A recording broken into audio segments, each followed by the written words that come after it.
Hey guys, this is Donnaleigh. I'm going to show you a technique that will kind of create a bridge between Lenormand and tarot for you.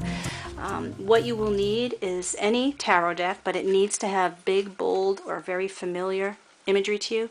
Decks that are very small and intricate with lots of little stuff in it will cause some confusion for this technique because you have to see things fast. So let's try this together. I'm going to show you first with two cards. This is the Pamela Coleman Smith Commemorative Edition deck. So if you take, this was going to come out reverse and I just turned it upside down. So this is the Six of Cups. Okay, originally I wanted to come upside down. For those who don't use reverses, I'll use it upright. And then for a second one, we've got Death reverse. And for those, again, who don't read reverse, I'll do it both ways. So this is the card that's the main theme. Either memories, gifts, kind of nostalgias, I would say, or memories is what I want to use for this one. Death is about change and transition. So to put these two together, it's like memories ended, or memories being shifted from one state to another. But they both came up reversed. So if this is the topic or the theme, I would say it's like bad memories of something or someone aren't changing, or something within you is like you're not feeling nostalgic about something, and that's not going to change.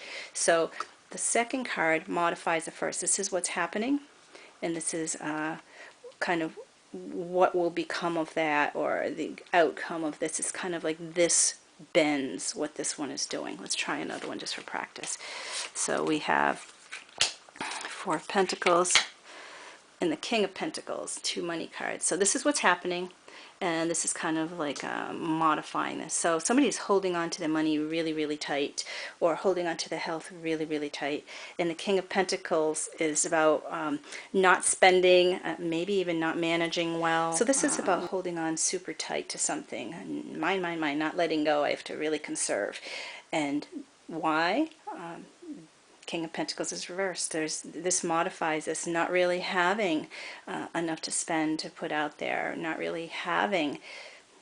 The King of Pentacles is not maybe managing, or hasn't managed as well as he should, so now he's really got to conserve.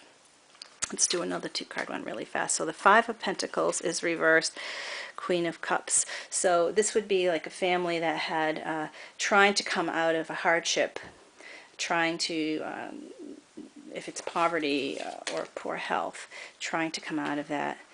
Great love, great motherly love is kind of the theme, that even though they're having trouble, there's great motherly love. So you take a word and a word. So we're not going so much into the imagery. You can, actually, when I use this method, after I do the simple reading, you can go into a more in-depth one with all the card imagery like you usually do if you want. But it starts out just word.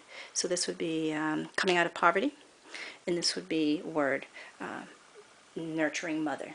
Okay, so this next one we've got Nine of Wands, and we've got the Seven of Cups. And this is kind of like being hurt, bruised. So I would say like bruised, damaged, poised, waiting. And use any of the keywords you use. And this is about choices or confusion, or almost too many choices. So somebody who's been hurt and doesn't know what to do next, feels very confused about what to do next. And if this was about love, it could be someone that's been damaged in love and now they don't have trust or know who's the real deal. If this was about money, they had been in business, been bruised, and now they're not sure where to put the business venture. If this had to do with picking a home, you know, perhaps they don't like their home, but they don't know where they want to go.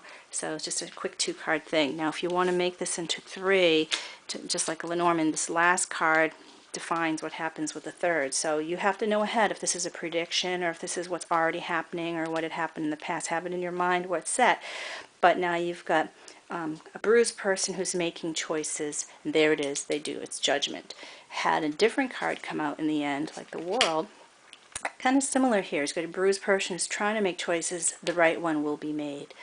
Let's do another one to see how it changes. This one, it says bruised person, they're trying to make choices. Eight of Cups reverse, had it been upright, it's about walking away, doing everything you got to do and putting it there and walking away. Here it has to do with staying put for a while. So this person, because they're bruised and can't make a choice, stays put. All right, so you can do this with practice, just trying to say keywords. So fast moving.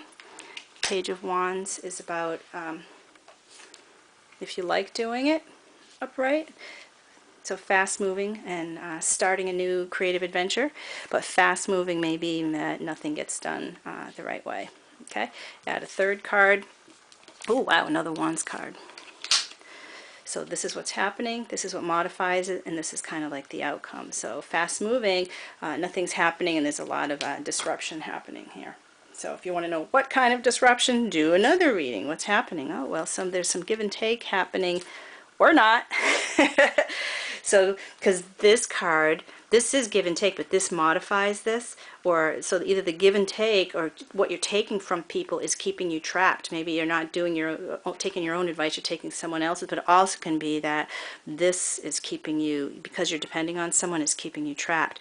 And the Page of Swords is kind of like breaking free and finally figuring it out, and he almost looks like he wants to cut her so if ties. You want to get more clarity after you have kind of the word, you can start talking about who's doing what to who. This character is going to cut her ties, and she can't see what's happening with them, and create a story out of it if you want. That's where tarot becomes really fun. But when I do the larger readings, as you'll see next, that just boom, boom, boom, word is a great place to start. And then when people ask questions, you can go into those relationships of who's looking at who. But you notice this particular spread didn't have a past, present, future, that sort of thing, but it did have a flow of time, like past, present, future, and it didn't have a problem. So advice. You could say, like, it looks like he's ready to cut her cords. She's not watching or can't see what they're doing. She's blindfolded herself or shut her eyes to what's happening over here, and this is going to kind of cut and set her free. However you want to interpret it, whatever intuitively where you want to go with it, you can. And then you start seeing kind of like the storybook, little story that happens here that between the three cards as they start to engage with each other. Why isn't she watching this? Why is he cutting her? What will be accomplished? What will be the outcome? So this little story here becomes more tarot and less of just word. It becomes more of an engagement of the characters, and it becomes really fun. What I would suggest you do is try your readings and see the differences in meanings if you just do word. Write it in a notebook, but then get the bigger story out of it and see how the two relate to each other. This will allow you to use your tarot cards in a different way, because I'm going to next have a video on taking a big spread and just word, turning it into little sentences, so that you can read a really big spread really fast and get still a lot of information. So I hope that this was an enjoyable technique that you can try at home. I'd love to hear what you learned from your cards.